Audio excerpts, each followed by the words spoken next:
fox and the green one, little fox and the blue one, fox and the yellow one, and the little and the fox and the green one.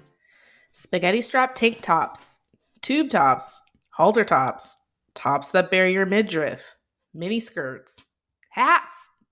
All items of clothing we were not allowed to wear to school due to the school dress code.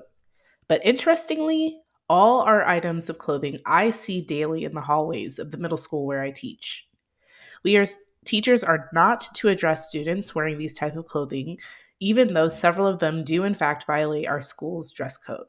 So, are dress codes necessary? Why have we limited the amount of interactions we have with students about dress code? Do dress codes cause more harm than good? Or are we dropping the ball and keeping our students safe? Welcome to the You Can Call Me Karen podcast.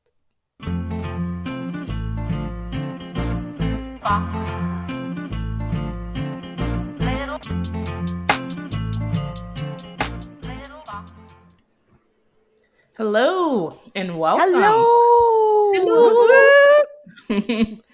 Notice anything, YouTube listeners? YouTube watchers? Watcher? One person? Hey, Bree. Oh, she's going to be so happy. Every episode. Which I think, you know what we should do? For those of you guys who aren't listening, we're alluding to the fact that You Can Call Me Karen now has merch. Hey. And yay! And so what we should do, guys, is for listeners who like comment and subscribe, maybe we could like put their names in like a little hat or something and send them one of these hoodies. Right? Sweepstakes. Sweepstakes! I love sweepstakes. I used to love the McDonald's sweepstakes Monopoly. Oh my God, Monopoly. Did you watch the documentary about it? It was freaking crazy. Freaking insane. Anyways, But yes, Steph, I know that's this is your episode. Yeah, sorry, Steph, but we're taking over now. Good Lord. But one of us should model the back. So the front has like the three little ladies on it, and then the back has. Let's see. You can call me Karen with the like little word bubble. And shout out to Steve O, who designed our hoodies for us. Maybe he should be the first one to get a free hoodie. Maybe. Nah. Steve-O. Just kidding. Oh, he really should. Yeah. He really should.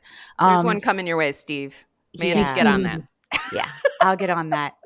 Okay, so that's what we should do. Go get in our comments at You Can Call Me Karen _pod. Perhaps for our for like our Karens, and tell us your Karens. And also maybe we'll start pulling names out of the hat for some free merch. Did you just become a marketing genius? Go you. I'm a little tingly inside with that compliment. Okay, sorry, Steph. Back to you. Back to your regular scheduled programming. Well, I was only just going to say I'm joined by my fabulous, talented, marketing obnoxious genius co-hosts. Oh, we've got I want to be your coworker. I know. It would make life so much better. If more people listen to this, we could be coworkers. There's that part. Well, that's why we're doing the merch thing, so then people can see the merch out on the street. We're and starting be like, off I strong want one of that. Yeah. I want that joint. So, Steph, I have to admit that when you were doing your intro, for some reason, it reminded me of like the Ludacris song, like, I want to get you in the back seat, windows up. I don't know why. Spaghetti strap, tank tops, tube tops, halter tops. Exactly. Maybe you were picturing yourself in those little outfits bumping that song in high school. Oh my God. Yes. That's sang all the words. Oh my gosh. All of the words. So bad. The sauna, jacuzzi. the midriff, the mini skirts. No, that didn't work. We'll keep working it. Yeah. At least we won't get fined for you doing that. We'll probably get I was thinking this the other day too. I was like, I sing a lot. So good thing we are in a well-established podcast. Those Yeah, I'll would be need to some look up what the dings. rules are. I think there's like a certain amount of seconds or something like that. I've definitely exceeded those seconds. Well. Okay, sorry. For real, Steph. You got the mic now.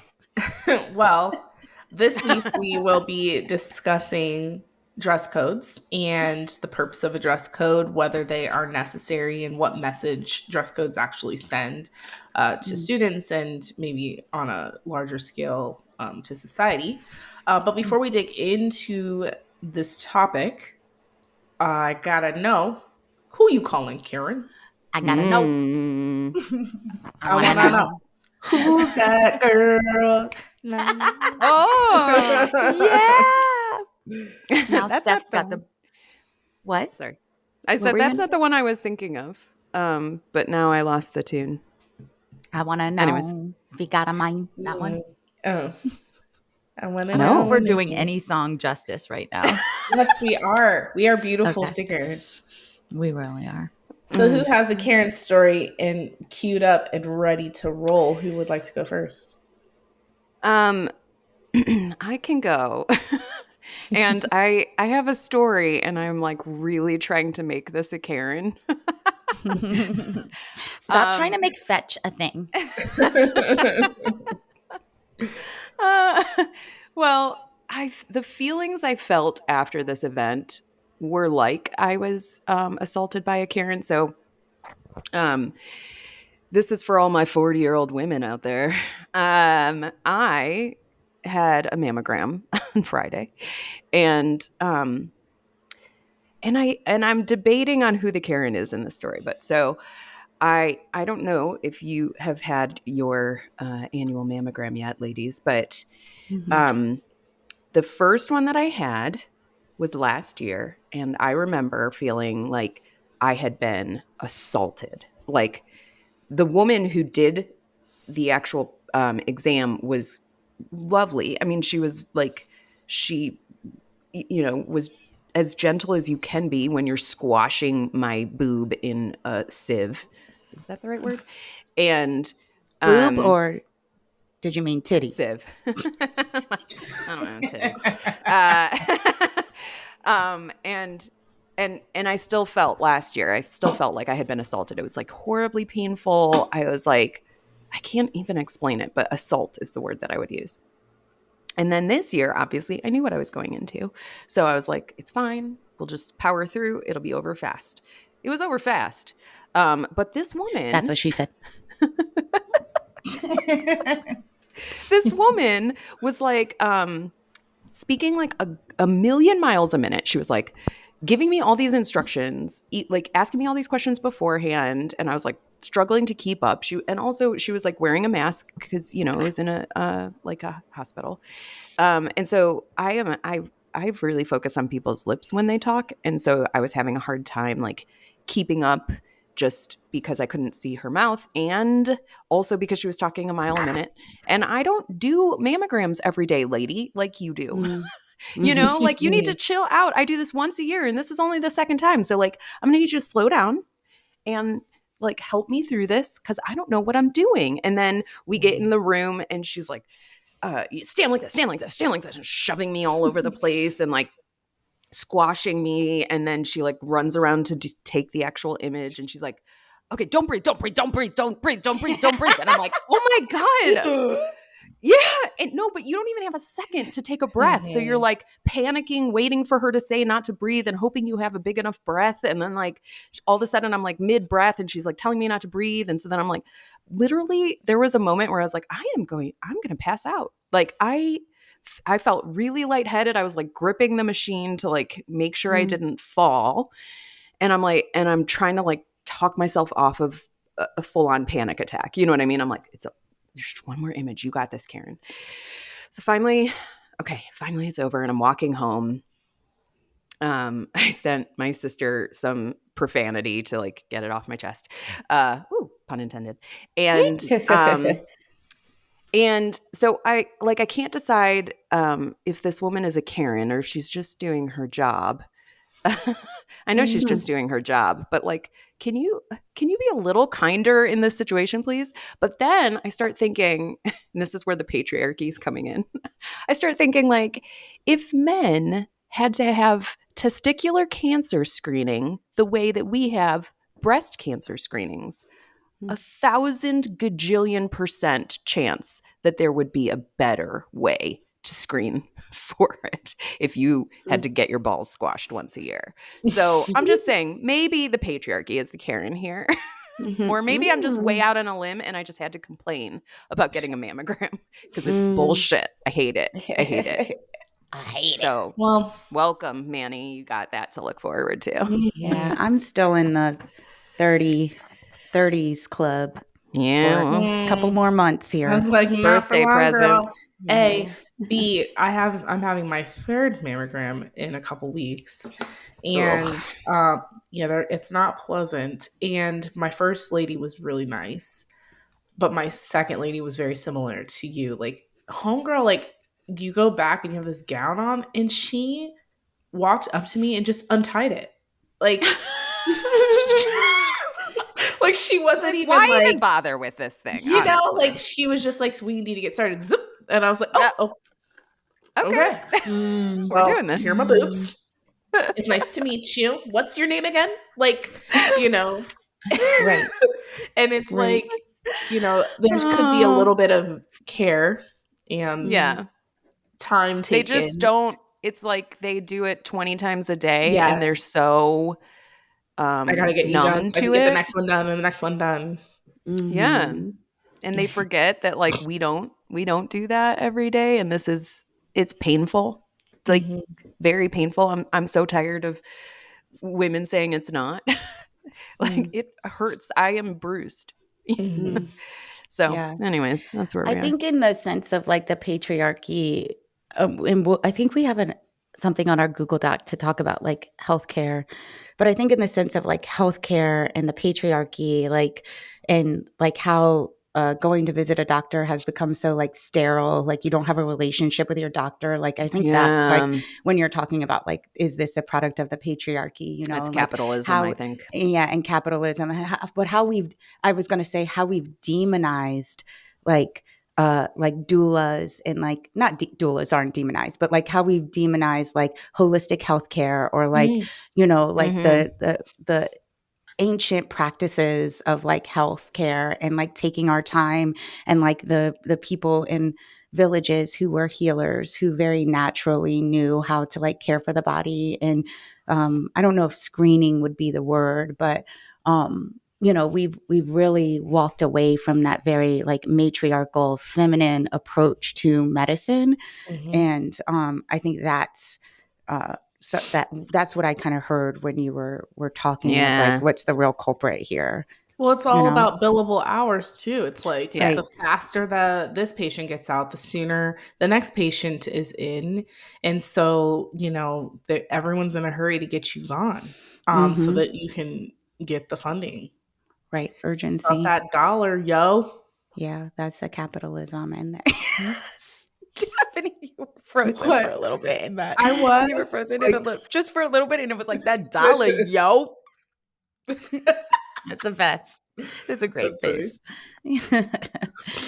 So my caring is I frequent this. I don't want to say where, just because it's in my community anyway. I frequent a place in my community, and there's this man who, you know, whenever I enter into the facility, he always like makes a comment about my hairstyle. And he's like, oh, your hair's different today. Or, oh, right. And so the last time I saw him, he was like, I have a question for you. And I was like, oh, here we fucking go. Let me guess. You want to know why my hair is different today, right? And lo and behold, that was his question. Like, why do you always have different hairstyles or whatever? And no, that's not what he said. That would have been okay. He said, he said, have you ever had the same hairstyle for longer than a week? And I was like, I channeled my inner Selena. Mhm. And I said, Shout out to last week. shout out to last week, a bitty bitty boom boom. I said, these are protective styles for my hair depending on the weather.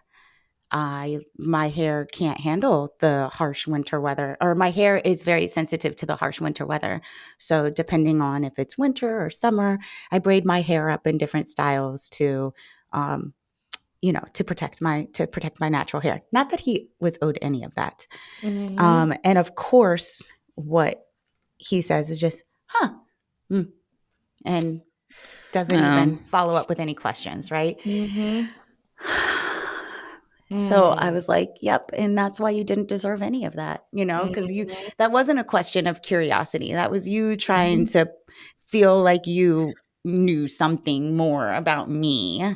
And, I don't even know what that was, but it was fucking Chad behavior. And, yeah, don't go, like, just shut the fuck up. I don't know. What are you guys' thoughts on that? What is your response to that? So freaking annoying, because don't ask me a question you don't want a freaking answer to. Like, don't, like, if you were just making a point, then just say, hey, I noticed that you every week have a different hairstyle. End of story. Because you don't care why. Don't ask me Right. why then. Yeah. Like, Yes. you were trying to make an observation. You were trying to be funny about it. And actually you can get the F out of my face. So I'm really like debating this one because, Manny, I'm glad that you educated him a little bit. Because you didn't have to. He wasn't owed that in any way. Yeah. But I do think, like, in the context of the patriarchy, like, I do think white men are used to being able to say, what they want when they want, and not really have repercussions for it. And so there's like a little bit of me that's like,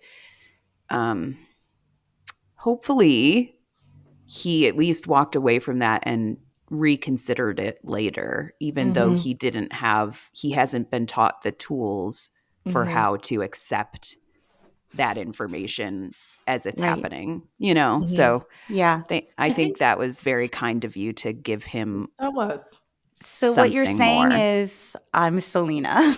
You totally You Selena are. that situation. You Selena definitely it. No, I think you're right. And this is funny that we're talking about this in the dress code episode, because I did have this similar tangential experience with my students where one of, like, me and my Black students were like kikiing over hairstyles, and another student who was of a different ethnicity asked us about like our hair, and the Black student was like, you can't just ask us about our hair, like, don't be doing that.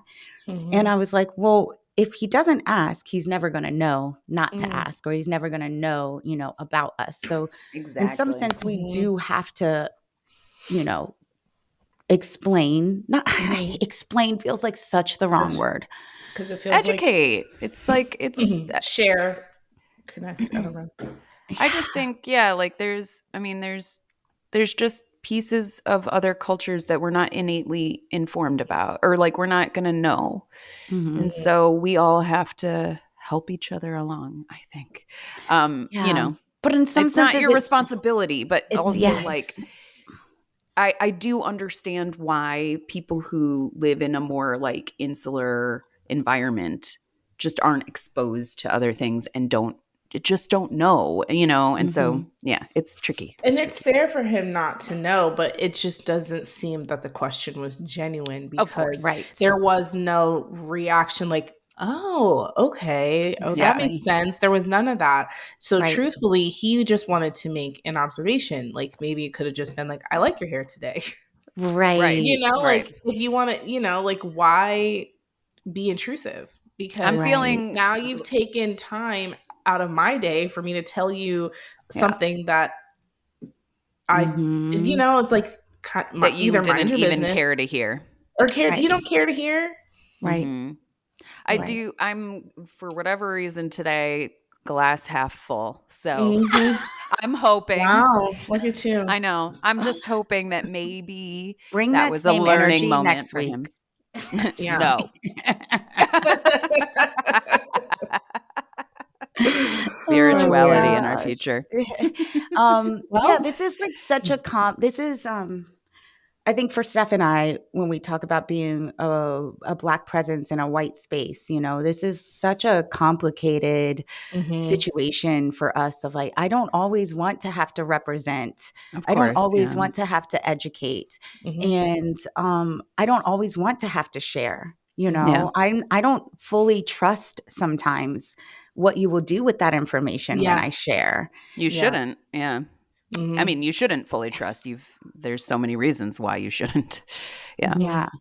And so it's complicated, because I Mhm. do understand the other side of it of like repair, as we were talking about, mhm, and growing and coming together as a collective. And it's really mhm, hard. But then it's like, what would have been an appropriate response in that Mhm. situation, mhm, especially given the setting, which I didn't explain on this in this podcast because I want to keep like the like I want to keep that private based off of my community. But like, you know, what is like, that's where, what's the solution to that? And, maybe we open that up to our listeners of, in that situation, because I very much historically have, defaulted to your point, Karen, I have historically defaulted to fawning in like my childhood and in my adolescence. So like as a survival response, you have fight, flight, and freeze. And then my mentor introduced to me fawning, which is like, oh, ha ha ha ha ha ha, ha. You're so Oh, mhm, silly, yeah. you know? And so That's like, what women are taught to, for sure. mhm, yeah, yeah. And so I'm happy that I didn't do that of like, oh my gosh, you're so silly. Like, Mhm. mhm. um, so that was like kind of growth for me. But like I don't know. I think I would love to hear from our listeners who want to get a free You Can Call Me Karen sweatshirt. And we're back. Oh, so good. Yeah. Well, Anyway. those are our Karens of the week.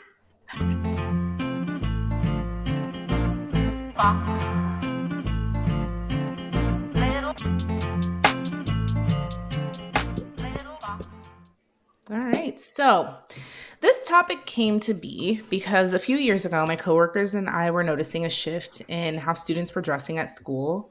And we were hearing through the grapevine that we weren't supposed to address dress code violations that related to like shorts and tank tops and midriffs. Though there was never a meeting where our administration like sat us down and explained the rationale, but we knew that we would not be supported if we sent a student to the office with that kind of dress code violation. And so again, I'm talking about like bare shoulders, spaghetti straps, tube tops, cropped tops. So maybe the shirt is long sleeve, but you can still see their belly. Shorts, man. This was a few years ago. The shorts were very, very short, like cheeks hanging out the bottom. Oh, yeah. Um, mhm. Is that fad gone? No. No, it's not. It's not. Okay. This is just when this topic kind of started to brew in my Yeah. mind. Was I noticed this shift a few years ago, and I know, though there was no meeting or direction, that we were not to bring that to admin, that they would not address it with any sort of consequence. We would not be sending kids home or anything. And so first of all, truthfully, we also all felt like we didn't feel comfortable addressing it either. Mm. So, though there Mhm. was no meeting to say you shouldn't address this, and we felt like, should we address it? But it's kind of Mm. uncomfortable, but we don't really have support in this. And so, why aren't we comfortable saying, young lady, maybe whatever, which Mm. is issue number one that Yes. I would like to get into today.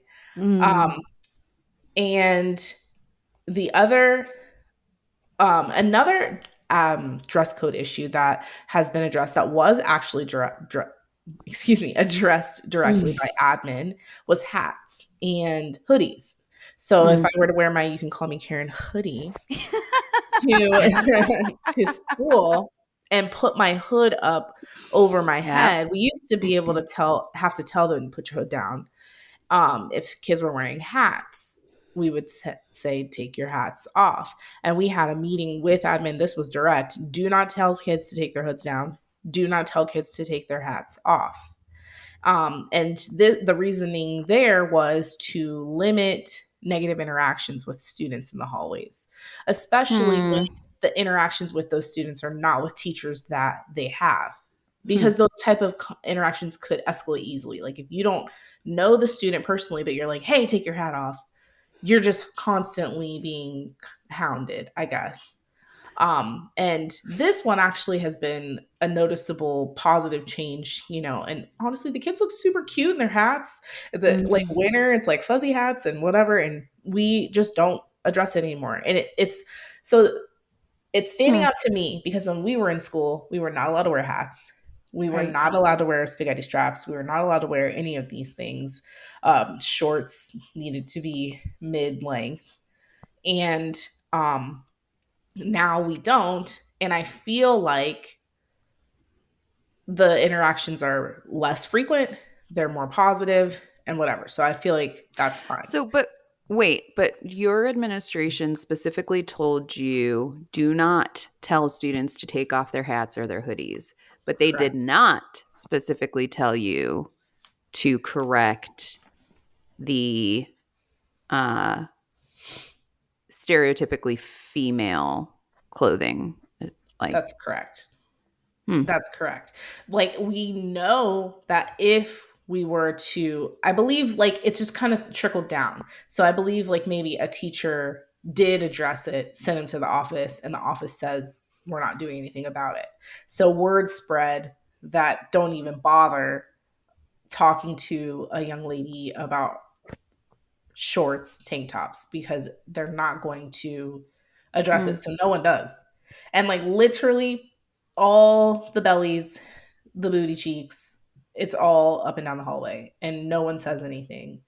And I've been in the hallway when admin's there and they're not addressing it either. And at first, I think this topic came up for me because at first I'm like, should we be addressing this or why aren't we?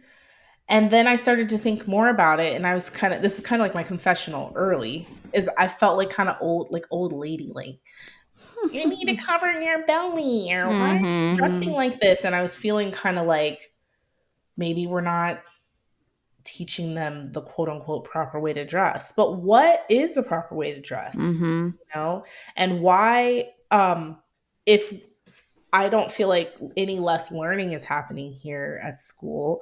And so if you're talking about the purpose of dress codes, then did it ever serve a purpose? Like when we weren't allowed to do it, did it ever protect really anything? So I did find an article that I'm going to reference quite a bit. I want to start with she defined dress codes. She said in her definition, most often, though, dress codes ban clothes that the district considers revealing, distracting, controversial, or pose a safety threat to students. This article, by the way, is called School Dress Codes Explained. The author is Isha Pendekar, and I have linked it into our notes. Another thing that she points out is that a vast majority of dress codes, 90%, ban clothing associated with girls. Of course. This is Government Accountability Office report. And then one more point I want to point out, and then we'll get into our discussion, is 59% of dress codes have rules about students' hairstyles that disproportionately impact Black students. And so, and by the way, this data comes from the U.S. Department of Education, and this article was written in 2022. And now we all know that this research might not continue. with the Department of Education being on the chopping block in this current administration. But anyway, I have a few discussion questions. I just wanted to bring those topics up, kind of front load a little bit, and then we can kind of get into what I wanted to talk about. But my first question is just what are your memories of dress codes in school? And does it surprise you to know that I'm a teacher and I'm seeing a lot of the things we weren't allowed to wear being worn now? I can get us started. My memories are pretty much what you described, Steph. I remember the hand, whatever, like the fingertip rule or whatever. It's like if you were a girl and you put your arm down to your side, your skirt or dress or shorts needed to be at or below where your fingertips were, which I like always remember because my arms are really long. So I'm like, I can't wear shorts, I guess. And then, yeah, no spaghetti straps, no tube tops. Your belly, your midriff could not be showing at all. I don't remember any rules for boys on clothing, except I guess theoretically they couldn't wear they had to wear a shirt. You know, like, but we don't bother writing that shit down. Yeah, and no hats. The hoodie, though, I don't know if we had that ruled yet when I was in school. Yeah, so I went to private school, so we had stricter dress codes. I guess I didn't realize that you went to private school. Yes. Shout out to Our Lady of Good Counsel High School. Say Our Lady of Good Counsel. GCHS. Oh, that reminds me, we do have another avid listener. Her name is Kim Miller, and she's my best friend from high school, and she listens all the time and texts us on the side. So shout out to you, Kim. Get in those comments if you want a hoodie. Speaking of hoodies, we used to love when we had dress down days, and Kim and I dressed as Dee and Cher. Oh my gosh. Like dress down days, which was really fun. And we used to, in like our senior year, we got privileges to like wear sweatshirts or like senior class sweatshirt, but it was a crew neck. So we couldn't wear hoodies. We had to wear the crew neck shirt. So I don't know why I said all that, but yes, our dress codes were different in the private school. And I think that's why parents send their kiddos to private school, because they want them to get used to the discipline of coming to school and showing up ready, like to perform in a certain way with a certain like look, right? I think that's part of it. I really honestly do. I think like when you're like, what is the purpose of a dress code? I understood it as we are trying to teach and guide students for how to show up as young professionals in the workforce. And so, correcting their dress behavior is one of those ways that we teach them. Now, whether I agree with that or not, I thought that was the purpose of a dress code. At least that's like the rationale for correcting behavior or correcting dress codes that I used to hear. I think maybe that was it. Like maybe that's true in private school settings because like it is more professional dress. But like when I think of public school dress codes, they're like the alternative of what I could wear was not in any way professional. Like the expectation was not that I look professional or put together. The expectation was that I don't show off too much of my body that would be a distraction to my male student counterparts. Like literally, I think distraction, I heard you say, Steph, in the definition. And that's the way I always understood it, was like, God forbid a boy would be looking at my shoulder during math class and not be able to learn because my shoulder was exposed. Right. Yeah. That actually kind of segues kind of right into my next question, is just what are your thoughts on dress codes that address how females dress and what message does that send? Is it best to let it be? You know, so I'm going to start with you and then I can kind of chime in with what I'm seeing. It's so funny because male fashion is so stupid. Like there's, like what is it? Don't wear gray sweatpants to school. Be a distraction. Like what? But they would. Yeah, would. The article did bring up wood. Is that what? Did I miss it? The article did bring up muscle tees might be mentioned for males. And yeah, I really love when a guy wears a muscle tee. Oh, it's so distracting. These scrawny little students, like, where are the muscles? And and sagging pants. But I feel like sagging pants actually really falls into the disproportionately impacting Black students. Yes. Anyway, but that was, the article did mention, like, most of it was directed at females, but yes, here are some of the things that would address males. Yeah, we were talking a little bit about this before the podcast started of like, so Steph, you teach at a middle school, right? Mm-hmm. And so, I started out my career teaching in a high school, but I'm more in middle schools right now. And what I noticed the last time I was in a middle school on Wednesday is that the girls mature a lot quicker than the boys. Like these boys look like second graders compared to the girls. And so the dress code, and what we were talking about is like policing like their bodies for doing something so natural and biological.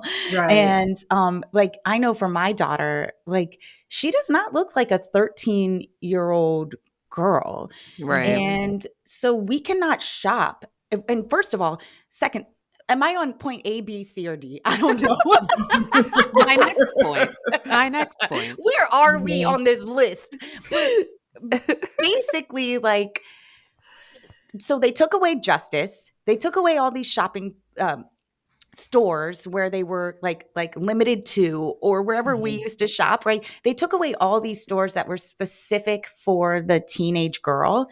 Yeah. And now you either can shop at like these little teeny bopper stores, or you can shop where like where your parents get their outfits, right? There's no store for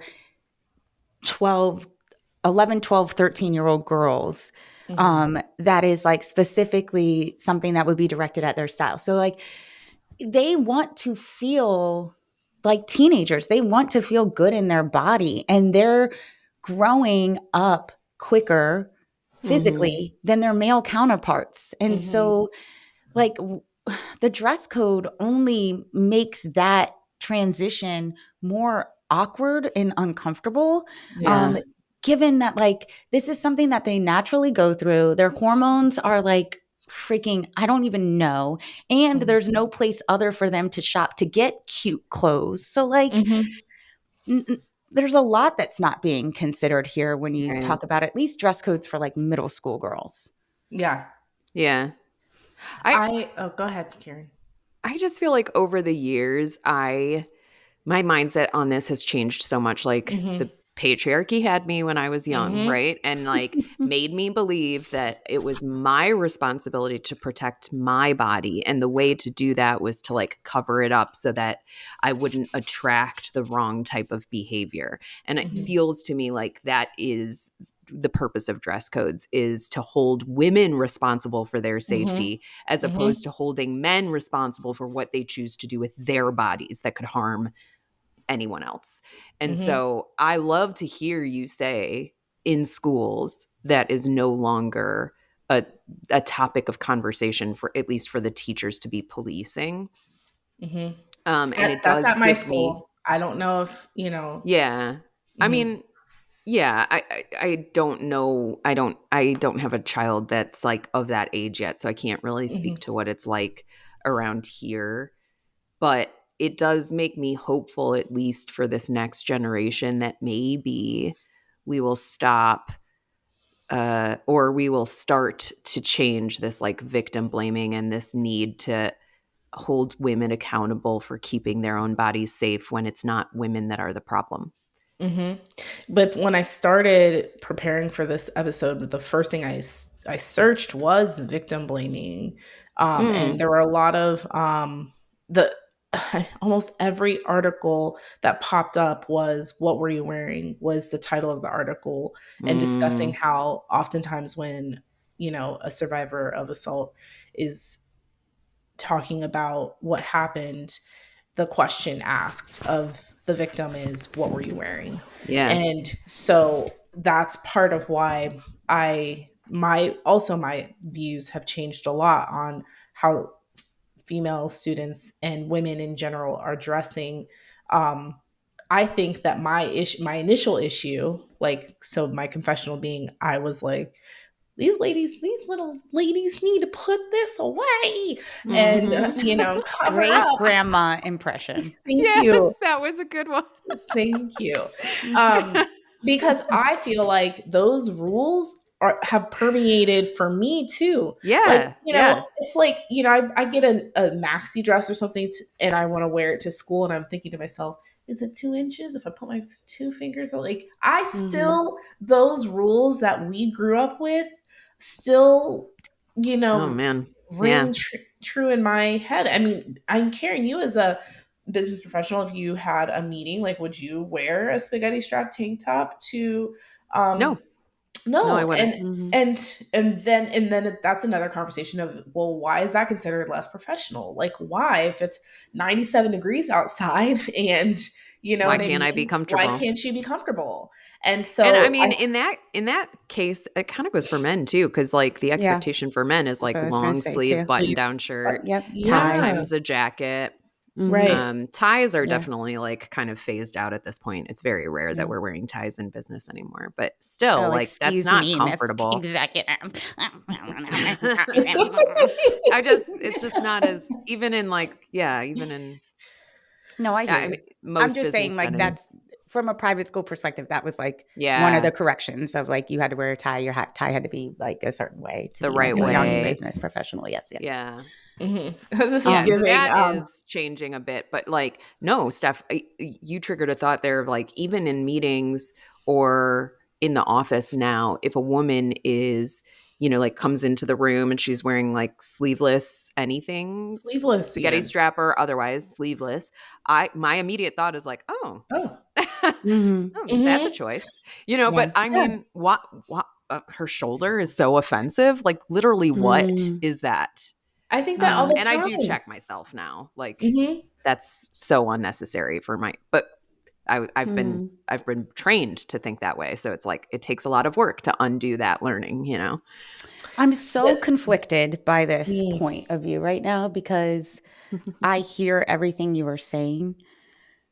Part of me is like, though, I do have an appreciation for decorum, like, I don't want somebody, like, for example, when you go to like a wedding or something, there's like dress codes, right? Like, there's certain situations and experiences where, like, I don't want somebody coming in pajamas. You know what I mean? I want somebody to look fresh and clean and like they have like taken care of themselves. Like, I realize that's bougie, snobby, whatever you want to call it. But I do have that, not because I want to police their body, but because that certain gathering calls for, like, not to be in your But pajamas why today. Heads up, they wear a lot of pajama pants and hoodies to school nowadays. Yeah. I know. Yeah. Which is literally what I'm wearing right now, by the way. Pajama pants, hoodies, and Crocs. Yeah. And But Crocs or those Ugg slippers. We definitely did that when I was in high school. Yeah, like, I wore pajama pants when I was. Yeah. Yeah. But also, like, I hear you, Manny. I do want to unpack that a little bit, because I'm always debating this in my mind of like, does that mean you can't do a good job at work if you're No, wearing but different that's not what I clothes? said. That's not what I But said. I didn't say about your no, performance. I said the no, I certain know. gathering. The intention is to look a But certain be something kind of yeah, but right. like I guess why is where I'm going. Like Yeah. why does it have to be that way? And my example was like a tank top or sleeveless. And so like why is sleeveless mean that you didn't get up and get dressed and get yourself showered and put together? Like I don't think that those things are necessarily correlated. You know what I mean? Yes. I hear what you're saying, Karen, because I think about that often. I think about that often because, like, again, if I wear like a sleeveless dress, I usually put like a jean jacket over it to school. And you guys, I just want to tell you that there's only 2 times a year when I'm not just wearing leggings and a hoodie to teach. I'm a very casual teacher, like kind of over the top, but I always feel a little bit of anxiety when I'm teaching, I'm standing in front of these kids, I'm running around the room, and if I want to take my jacket off because it's hot and I'm hot from having an active job, I think twice about it. Like, is it appropriate that my shoulders are showing? And am I any less effective or as professional if I take the jacket off and my shoulders are showing, Right. And it's just like, so I get kind of Karen's point of like, when you're talking about showing up for the occasion, I get that because there's Right. professionalism, but then I don't know. Yeah, I'm not talking about like I was kind of breaking from like the professional piece Professional. for a Okay. second of like that's what makes this complicated is there are certain occasions that call for like us to dress up and to have a dress code, right? Professionalism aside, there are certain like situations where you do want to expect people to show up a certain way.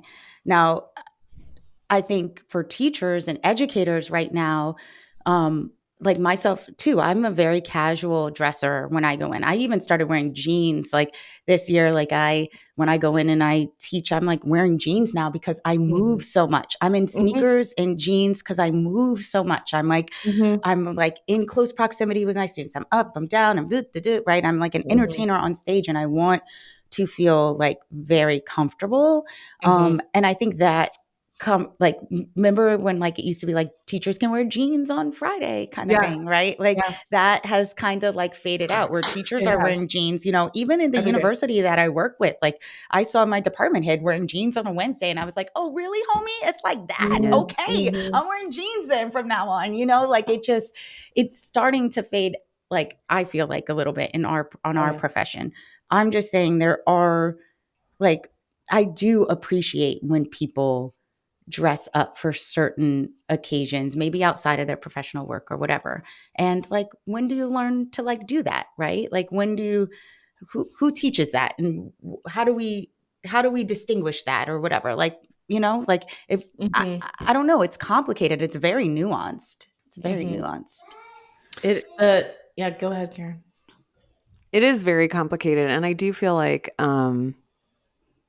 I don't know. I feel like I'm at, I think I've talked a lot about how I'm trying really hard at this stage in my life to remove judgment and not worry about what other people are doing, just like worry about myself.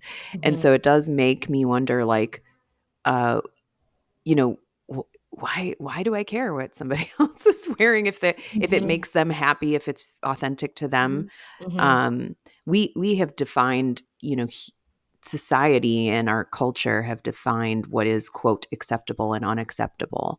And that's all just made up. It's all just made up by somebody. So like, I'm trying to think, like, what is a sound reason that I would expect someone to wear a certain thing in a certain place? And I can't really come up with one right now, except that, some person at some point in time said this was what we accept. Like, you have to tie this like noose around your neck and we call it a tie, and that is acceptable. It's just like so Yeah, I'm just struggling at this moment to think of a good reason to force anyone to wear any certain thing.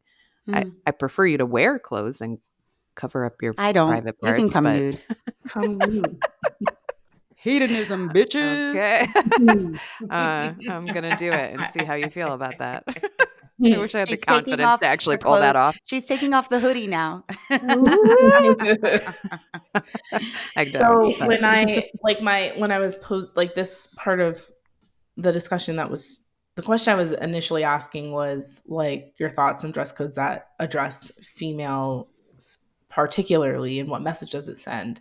At the end of the article, it talks about the U.S. Department of Education, RIP, is in the process of developing Pour some one out for my policies. homies. Pour one out for the homies. Oh my gosh. So bad.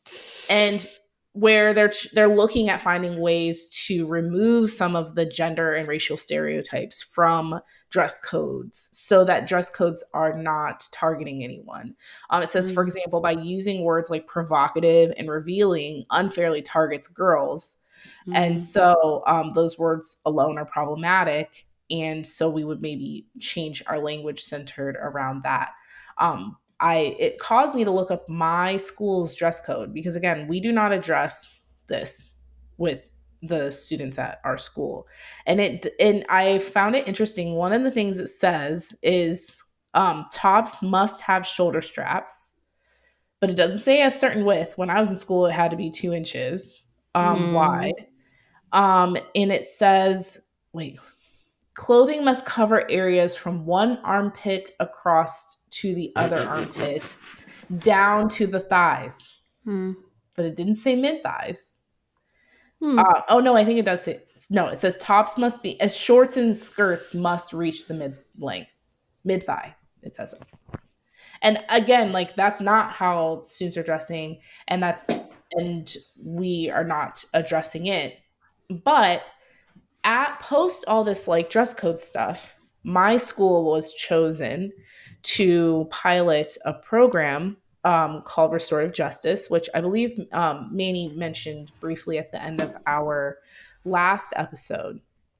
And the purpose of we're in the early stages, so we're piloting it. We are not to the phase that Manny mentioned, the restorative part where you circle up and address the elephant in the room and actually talk. But we're at the community building part where the purpose is to create community. We have community circles, not restorative circles, and we have discussion questions, and like they start kind of benign, and then as the year progresses the questions kind of get a little bit more in depth, and you kind of create community. And so the purpose is that when a student violates some sort of norm and say they do end up being suspended, we have a community that we bring them back into, and there is a reinstatement process. So when they come back, we do address the elephant in the room and we welcome them back into the community. And so I'm finding that now that prior to starting this program, we've already eliminated some of the negative interactions. The community building has gone really well because kids aren't being chased down the hallway to take their hats off, and kids aren't being like scolded on what they're wearing. That's not even part of what we're dealing with. The purpose of restorative justice also is to reduce suspension, because that does lead to expulsion, which leads to juvie, which leads to the prison pipeline. So that's why we try to limit those occurrences. It doesn't mean you don't suspend.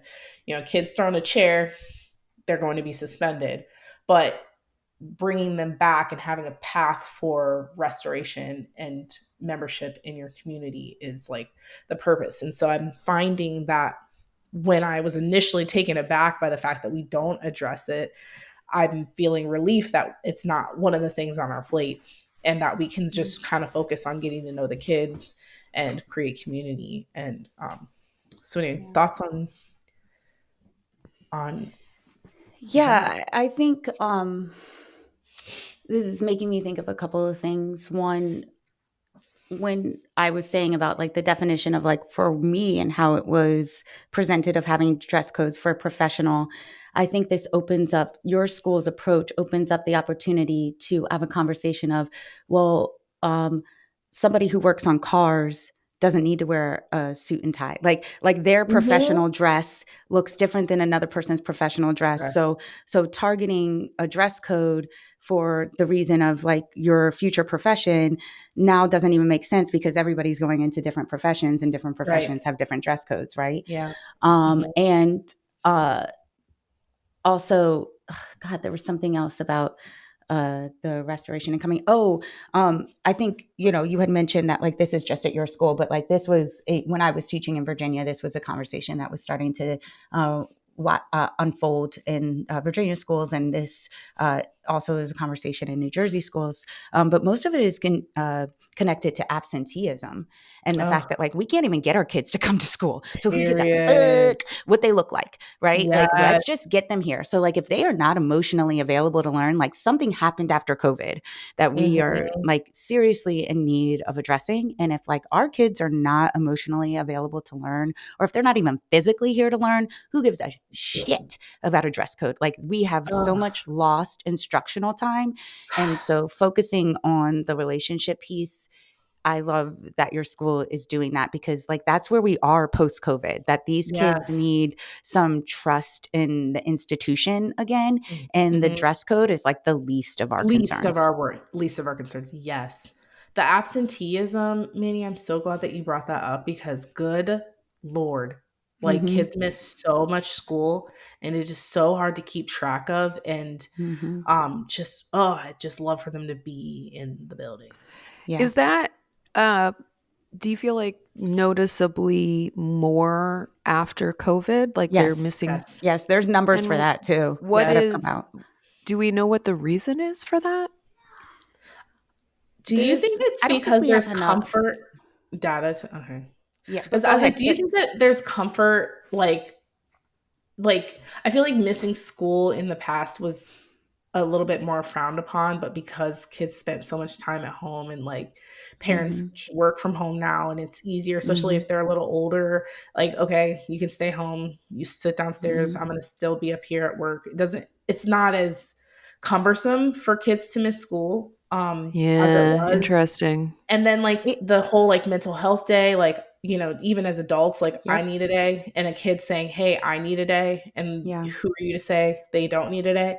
And it just gets out of hand sometimes. And it's like, And I think to your point about like the schedule of like an adult, like, our society is run on the school year. So like the only time that people can really quote unquote take a vacation is in the summer.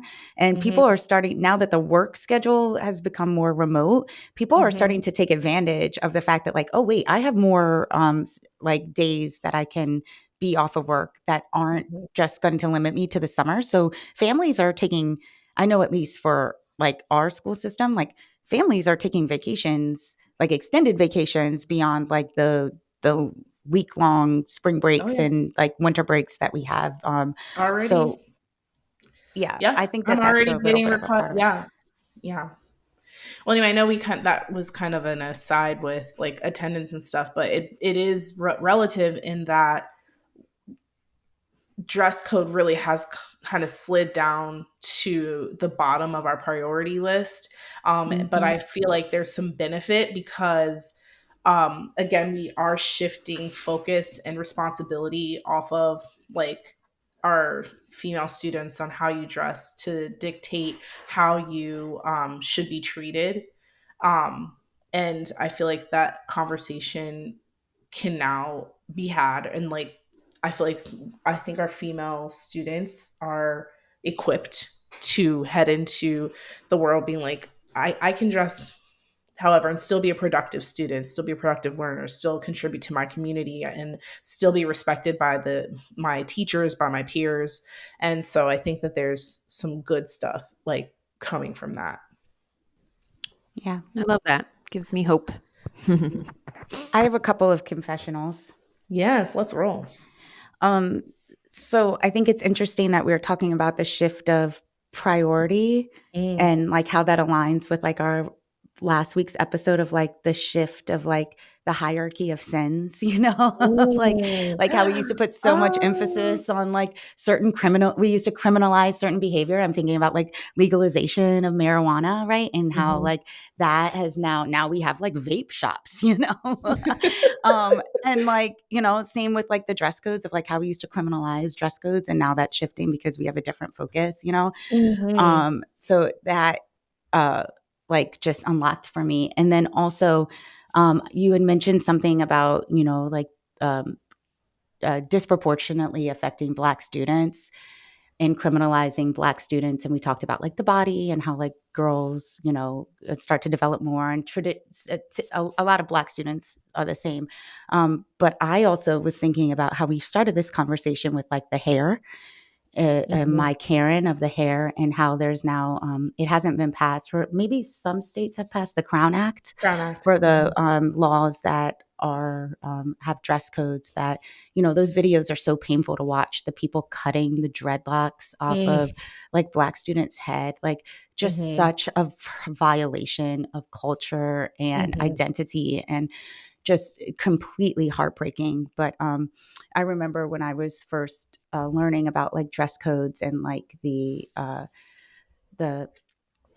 inequity of a dress code and the hair stuff, and how someone was saying that like for Black girls it takes sometimes like 8-9 hours to get your hair braided, and so they will sometimes come to school with half of their hair braided and a scarf on top of their head because their hair hasn't been fully like installed. And so some of the like discipline issues that would occur between them and a white staff member was because Black girls would be like, no, I'm not taking my scarf off. Like I would rather freaking die than take my scarf off right now. You're not going to get me to take my scarf off. And then white staff members in a position of like power would get into a power struggle with these Black girls. And then you would see more suspensions and expulsions because Black girls are like, oh, no, like hell nah. Like I came to school. Okay. That was enough. Like I came to school with her half braided. You should be happy about that. Right. This goes for do-rags too, like because I remember not long after I started at the school I teach at, they were like, he needs to take that off, and I'm like, you're not going to tell him to take that off because there's no need to take it off. It's fine. Like, so leave it alone. Right. And I think that also contributes to why we don't address hats, hoods, because we don't address do-rags either. We don't address scarves, and obviously for religious purpose, head coverings in general. So I just feel like we are taking some good stuff off our plate and allowing self-identity and I'm sorry, I didn't mean to hijack what you were saying, but like I just felt really passionate about that. But it goes back to what we were saying about culture now in those moments of like the community building that your school is doing for professional development. You get to have those conversations of like, when we don't do this, we get to allow for like the students to really embrace their culture and be like in their full identity. And when they're able to like sit in the comfort of like their self-worth, then they're going to want to learn. You know, but if they're sitting in insecurity and self-consciousness, they're not going to be paying attention to your fucking algebra equation. Sorry, Steph. Yeah, true. It's facts. So, yeah, that's my confession. Karen, do you have any confessionals? I mean, I think I shared them along the way. I really appreciate, I guess maybe my confessional is like, I love hearing this dialogue that the two of you were just having. And I think it's so important for me and for our white listeners to understand just the nuances of like what it's like to be Black in this society, and what it's like to have to like think about all of these I guess like just, you know, all of these challenges of being a Black person in this society. Like you were telling that story of like a Black girl having only half of her hair braided, you know, and like wearing this scarf. It's just like, these are not things that white people understand. And I think it's super helpful for us to like just say them out loud and help my peers learn what are the differences. It's okay that there's differences, but being able to understand it and have empathy so that we treat each other with more kindness, I think is how we break down some of these barriers. So Yeah. I just really appreciate that honesty and transparency. I think that's so helpful. Yeah. And to add to that, that it's only a challenge because white people have centered themselves as being the Yes. standard of beauty. Thank you. Yeah. Yeah. Yeah. Like that is the standard of beauty.